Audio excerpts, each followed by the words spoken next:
Hello, my name is Joe, and welcome to my channel, Joe's Book and Movie Corner. Today, I have a triple feature for you. I have a Shorty September sandwich. I read since my last video on Shorty September, I've read 3 books. Obviously, I'm recording this video into October. It's a week late, but yeah, just wanted to wrap up Shorty September. So I read 3 books, and it is some Japanese cold cuts in between 2 slices of science fiction bread. So I'm going to talk about all 3 of them. And if you want to skip ahead to a certain book, please look down in the description. They are Who Goes There by John W. Campbell, later turned into The Thing from Another World, and then 2 versions of The Thing. There's Snow Country by Yasunari Kawabata. I hope I'm saying that right. And then finally, Philip K. Dick's Time Out of Joint. So I'm going to go through these in the order that I read them, and I'll give you my thoughts. And like I said, if you want to skip ahead, just head down into the description. So the first one, Who Goes There?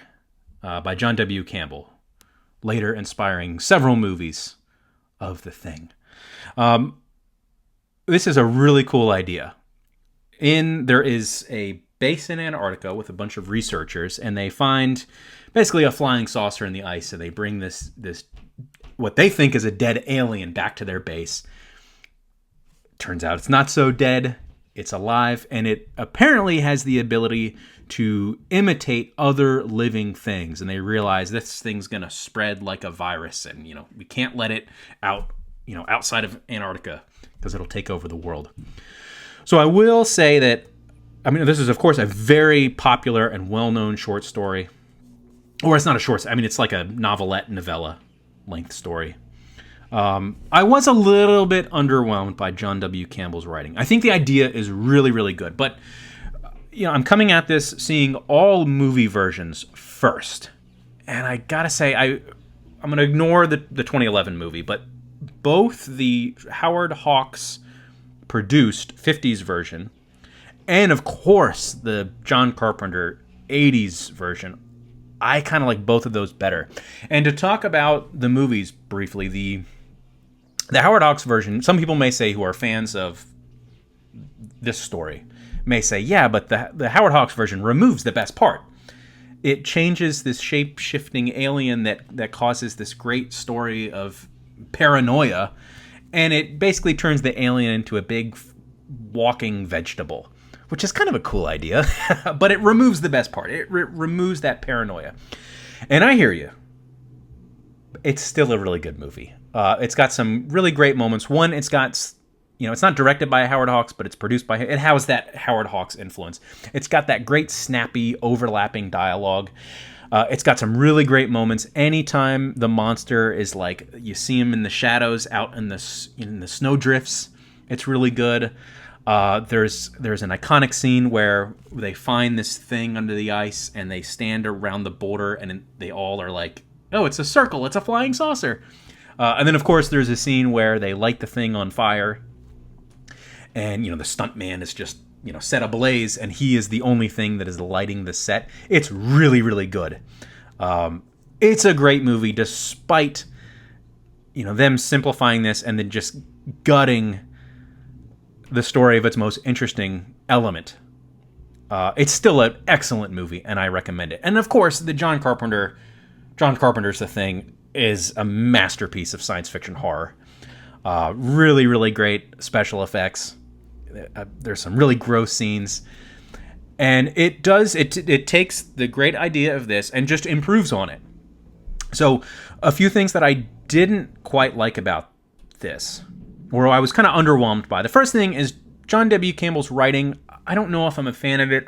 He's very dialogue heavy. There's one big action scene that they do put in the John Carpenter movie. It involves animals. That's basically just kind of skipped over in the short story. It's like, hey, look, and again, not a short story, it's a novella, one of the two. I understand this is a shorter work, and you need to, we're focusing on the paranoia, and you got to skip over some action, but you could have showed me with, the animal scene. when the thing first kind of reveals itself, this is what this thing can do. It kind of skips over that. And another element that I think both movie or all movie versions improved on is in the book, there's like almost 40 people in this base. And the movie versions really kind of trim the cast down to where you, especially in the John Carpenter movie, you feel like you know every character.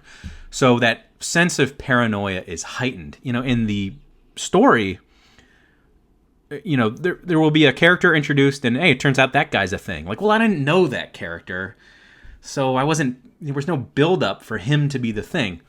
That being said, I mean, it is a great idea. There are some great moments. Some of the kind of the science stuff, it's a little bit more complex in this compared to John Carpenter. So in John Carpenter's version, there's the famous blood scene where they realize they can test who's a thing by like heating up a piece of wire and putting it in the blood. And that's in the book. If I remember correctly, it's similar in the book, but before that, there's like this serum that they come up with, and I was kind of confused on how the serum was supposed to work. I guess it doesn't really matter. But overall, the John Carpenter version is the best version of this story, in my opinion. But, it sounds like I'm critiquing it. I still enjoyed it. I still recommend it. It is still a classic story, so if you're into science fiction, you should definitely read this. All right, so next up, before we get to more science fiction, let's talk about what I guess you could call, and this is a term I don't like, but a work of literary fiction. Now, I don't like that term. I understand if you say a work is more literary than another work, but it's all literary. In my opinion, it's all literature. So calling it literary fiction is a bit silly, in my opinion. But nevertheless, I think might tell you the kind of story that this is. I'm just going to say right out, I did not like it. And if you were watching this and you either like this author or you liked this book, please let me know why.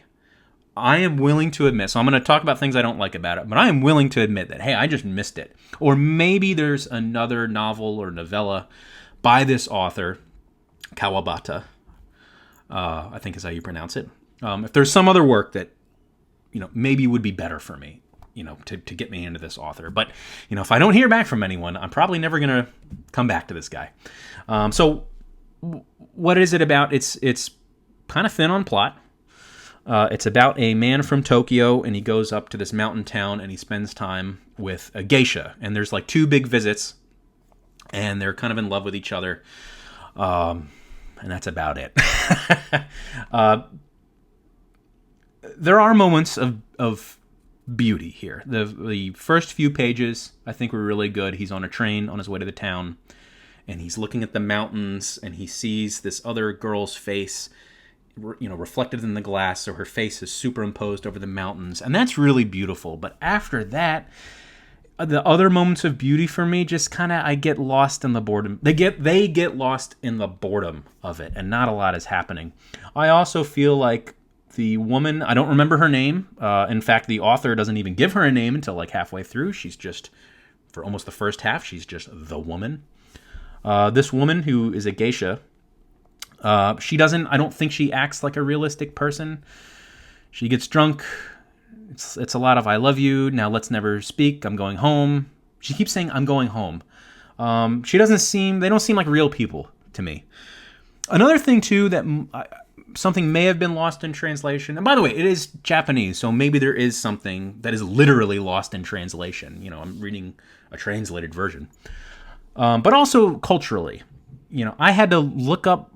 I had to look up what a geisha was. I have an image of what I think it was before I read this. When Memoirs of a Geisha was popular in the late 90s, I was still just kind of a little kid, so I missed it.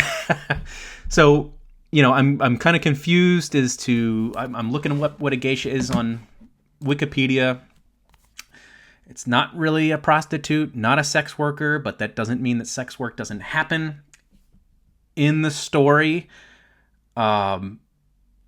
There's mention of a geisha house, but this is a restaurant, but really it's a geisha house, wink wink. If they're not prostitutes, why does it have to be hidden? as with this behind this restaurant front. So again, maybe something culturally I'm just missing. I don't know. But yeah, overall, really boring. I would love to know people who love this book. Why? There wasn't a lot here. And actually, I bought this originally because one, it's a Penguin modern classic. It's a very handsome looking book. Nice teal spine here. And at first let's take a look at this photograph on the cover. At first you look at it, that's quite nice. It's a nice, pretty blue, and look at these little circles. It's called Snow Country. Oh yeah, I get it. But if you just looked at this picture without the title, you could say, oh, that's very evocative. Evocative of what? It's evocative of something. And that's how I felt about this. I felt like it's evocative of what? I don't know. And I feel like you could take this picture, which ultimately, at first glance, oh, nice, pretty blue, but it's not really of anything. So it's kind of meaningless. And I think you could take this picture and apply it to a bunch of different stories. And yeah, it's just kind of, I guess, the perfect photograph for what I found to be something with not a lot of meaning for me. Once again, if you like it, please let me know in the comments. I'd love to know why. But yeah, it was disappointing for me, and I'm not expecting to return to this author. Unless I hear really good things from commenters. All right, lastly, we're ending on a very strong high note, in my opinion. And I read Philip K. Dick's Time Out of Joint. So I don't want to tell you too much about the story, because if you haven't read this, I recommend it. But when you learn a little bit about it, this is a minor spoiler to sell you on it, but just know that it seems like The Truman Show took some inspiration from this. So it's about a guy, Raggle Gum. He lives with his sister and brother-in-law and their son, and he works 8 hours a day, every day, working on a contest in the local newspaper, or maybe it's a national newspaper. And it's a little bit vague on what he's doing. It's like the game, basically, there's a grid with a bunch of different squares, and he has to find out where the little green man is. So it's just pick the square. And there's clues that are given. Are the clues really helpful? Are they not helpful? What he's doing to make his decision is a little bit vague. It's a little weird. But basically, I don't know if you can see this on the cover, but it says on this magazine cover, what is reality? And that's kind of what the book's about. Is this guy's reality, is it real?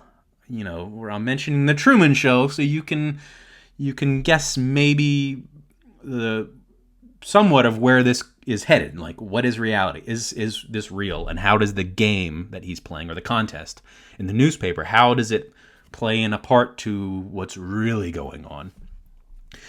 In the afterword, written by Lou Stathis, he mentions that when the story's cards are on the table, when you know what's really going on, it doesn't quite live up to the kind of the paranoia-drenched earlier sections in the novel, when you know something is wrong, when the characters are starting to go, something's off here. It doesn't quite live up to that. It doesn't quite live up to the build-up. While I kind of agree, I still really enjoyed it. Once the cards are on the table, I still liked it. Yes, I can see why you might be somewhat let down, but I still think it's worth reading. It is worth reading to feel that paranoia of kind of the first half of the book. I wouldn't say it's my favorite Philip K. Dick novel. That's still probably Man in the High Castle, which I read a long, long time ago. And maybe Man in the High Castle is tied with The Android's Dream of Electric Sheep. But this is kind of right there behind it. I'm excited to continue on with more Philip K. Dick. I plan on reading Martian Time Slip at some point soon. So I have high expectations for that one. But that's it for Shorty September. So that's what I read. Just these three. Again, disappointing here. Slightly underwhelming, but still enjoyed it. And then really, really loved it with this last one. But that's all for now. That's it for Shorty September. And thank you.